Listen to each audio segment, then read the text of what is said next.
ఆదిలో ఏదీ లేదు. చీకటిలో ఒకే వెలుగు మెరిసింది.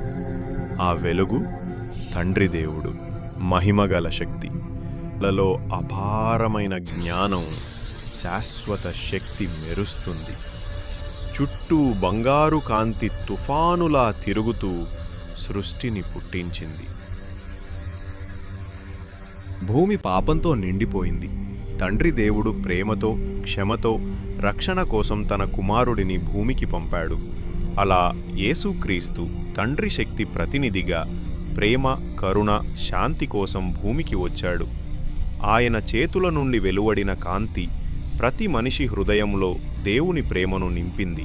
ప్రతి మాట, ప్రతి కృత్యం తండ్రి ప్రేమ ప్రతిబింబం. ప్రేమకు చివరి సాక్ష్యం త్యాగం. యేసు శిలువపై నిలబడ్డాడు.